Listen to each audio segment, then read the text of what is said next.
एक message youth के लिए और खास तौर पे फीमेल्स के लिए हम आपसे जरूर चाहेंगे। सर फीमेल्स के लिए, क्योंकि मुझे लगता है कि जब मैं फीमेल को देखती हूँ सफल होते हुए, तो मुझे सबसे ज़्यादा कनेक्टिविटी, मैं अपने आप को सबसे ज़्यादा कनेक्ट कर पाती हूँ किसी फीमेल अचीवर के साथ।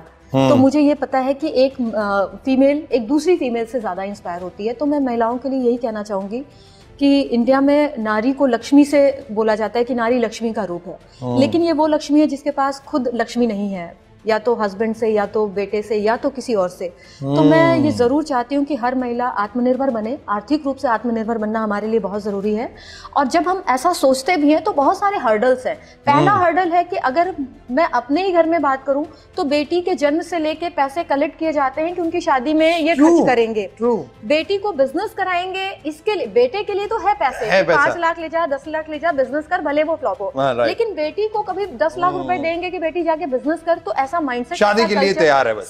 शादी तो आप कितना भी खर्च करा ले, उसके लिए फिर वो कर्ज लेके भी रेडी है। तो यहाँ पे हमें as a business woman independent हम अच्छा कर सकते हैं, ऐसा हमें माना ही नहीं जाता है। वेस्टीज ने वो पहले हर्डल को खत्म किया कि इस बिजनेस में सर कोई इन्वेस्टमेंट नहीं है, इसलिए हर वुमन बिजनेस वुमन बन सकती है। दूसरा, अगर मैं जॉब की बात करूं, हम जब भी किसी जॉब के लिए चाहते हैं कि जॉब मिले, तो वहाँ पे हमें बहुत सारी डिग्रीज लेके दिखाने पड़ते हैं, आपको इंटरव्यूज, एग्जाम्स, और ये वो हर्डल्स हैं जिनमें बहुत सारे लोग शहीद हो जाते हैं। इंटरव्यू, रिटन एग्जाम, ये एग्जाम, वो एग्जाम, खत्म, जीरो। तो वेस्टीज ने उस हर्डल को भी हटा दिया सर। डिग्री आप पूछता नहीं है, एजुकेशन पूछता नहीं है, एग्जाम लेता नहीं, इंटरव्यू लेता नहीं। तो वो जो पहाड़ थे हमारी सफलता में, उन पहाड़ों को वेस्टीज ने हटा दिया है। तो अब इससे ये इतनी बड़ी अपॉर्चुनिटी है किसी भी फीमेल के लिए, आप अपना समय अपने से चुन सकते हैं। आप उन लोगों को चुनिए जिनके साथ आप सहज महसूस करती हैं, आप कंफर्ट फील करती हैं। अगर आपको लगता है आप फीमेल के साथ ज्यादा कंफर्ट फील करेंगी, आप फीमेल के साथ काम करिए। आप महिलाओं के साथ काम करके महिलाओं को अपनी टीम में लाइए, वुमेन एम्पावरमेंट पे काम करिए। Absolutely. ऐसा कोई बंधन नहीं है कि आप जॉब में जाते हैं, अगर आपका बॉस वहाँ अच्छा नहीं है, आपका एनवायरनमेंट अच्छा नहीं है, कलीग्स अच्छे नहीं है, तो भी आपके साथ मजबूरी है कि आपको रोज उसी एनवायरनमेंट में जाना है। लेकिन यहाँ तो आप चुन सकते हैं उस जगह को, उन लोगों को, उस समय को। किसी तरह का कोई कंपल्शन आप पे नहीं है। तो मैं महिलाओं से जरूर कहना चाहूंगी कि आप सभी लोग जरूर से आत्मनिर्भर बने, क्योंकि वेस्टीज आपको फ्रीडम देता है। ये फ्रीडम जो एक महिला अपने कार्य क्षेत्र में चाहती है, अपने करियर में चाहती है। दूसरा मैं बात करूंगी सर यूथ की, क्योंकि युवा ही किसी देश का भविष्य होते हैं। Absolutely. और भारत इस मामले में, इंडिया इस मामले में बहुत लकी है कि हमारे यहाँ सबसे ज़्यादा पॉपुलेशन यूथ की है, और इसीलिए हमने कोविड में भी बहुत अच्छे से ओवरकम किया कि हमारे यहाँ पॉपुलेशन यूथ की ज़्यादा थी। और यूथ का सही दिशा में करियर बनाना बेहद ज़रूरी है। अगर एक यूथ को अच्छा करियर ना मिले, अच्छी तरह से वो अपने आप को, अपने सपनों को पूरा नहीं कर पाता है, तो फिर वो गलत दिशा में जाता है, वो गलत चीज़ों की तरफ इंडल्ज हो जाता है जाने अनजाने। तो मैं सभी यूथ को कहना चाहूँगी कि जिस तरह से आप करियर में जॉब के लिए परेशान होते हैं, हमारे यहाँ तो प्रयागराज को हब माना जाता है कॉम्पिटिशन एग्जाम्स का। पूरे स्टूडेंट आते हैं, दुनिया से स्टूडेंट आते हैं, साल, 5 साल, 10 साल। और सर मैंने खुद देखा है, जिस दिन किसी भी एग्जाम का रिजल्ट आता है, किसी भी एग्जाम का, कितने नंबर ऑफ स्टूडेंट उस दिन सुसाइड करते हैं। न्यूज़पेपर भरा पड़ा होता है, 4 साथियों ने एक साथ सुसाइड किया। क्यों? जॉब में, क्योंकि रिजल्ट आया, उनका नाम नहीं था।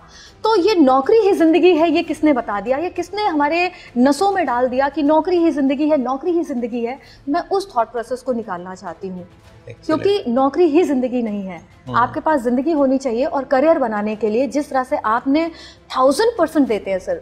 आप कभी देखिएगा जो लोग यूपीएससी वगैरह एग्जाम्स की प्रिपरेशन करते हैं, घर से दूर रहते हैं, कोई शादी नहीं, कोई पार्टी नहीं, कोई फंक्शन नहीं, एक बार बना के 3 बार खा लेना, ऐसा उनका तपस्वी का जीवन होता है। अगर उसका 1% भी वो वेस्टीज में मेहनत कर दे, तो मैं ये कह सकती हूँ कि वो यहाँ पर एक इकोनॉमिक फ्रीडम को एंजॉय कर सकते हैं। तो मैं उन सभी स्टूडेंट को, यूथ को कहना चाहूँगी कि आप सभी लोग अपने करियर ऑप्शन में वेस्टीज को साथ में रखें, क्योंकि वेस्टीज आपके ड्रीम्स को पूरा कर सकता है। और आज युवाओं को जिस बिजनेस की तलाश है कि वो ब्रांडेड कपड़े पहनना, लग्जरी कार्स में घूमना, अपने पेरेंट्स को अच्छी लाइफ देना, वो सारी सपने आप वेस्टीज से पूरा कर सकते हैं। Absolutely bang on. और ये बात बहुत बहुत इंपॉर्टेंट सुरभि आपने जो बताई। दोस्तों, सुरभि ने बहुत अच्छे तरीके से फीमेल्स के लिए और यूथ के लिए मैसेज दिया। Avoid ignorance, block, unwanted people out of the life, female to female network, women empowerment, ये सारी चीजें एक फीमेल के यूथ भविष्य है, फ्यूचर है, और इंडिया बहुत लकी है कि आज एक यंग इंडिया है। ये नहीं, उन्होंने कहा एक दिन जब रिजल्ट आता है कितने लोग सुसाइड करते हैं। आप कैसे ये डिफाइन कर लेते हैं कि आपकी एकेडमिक क्वालिफिकेशन आपकी लाइफ बनाएगी? अगर आप इतिहास देखें, बिल गेट से लेके बड़े बड़े व्यक्ति सचिन तेंदुलकर तक, तो शायद उन्होंने तो कॉलेजेस भी पूरे पास नहीं किए। एकेडमिक इंफॉर्मेशन या जो हमारी पढ़ाइयाँ होती हैं, 12th कॉलेज जो भी होती हैं, वो आपका भविष्य निर्धारित नहीं करती। और सुरभि ने जाने से पहले एक और बहुत अच्छी बात बोली। उन्होंने कहा एक बच्चा तपस्वी का रोल निभाता है जब वो एक एग्जाम के लिए, यूपीएससी कोई भी हो, एक बार बनाता है, 3-3 दिन खाता है। अगर वो बच्चा केवल वेस्टीज में लग जाए और उसका कुछ परसेंट भी वेस्टीज में मेहनत करके काम करे, तो शायद एक बहुत बड़ी सफलता उसके हाथ।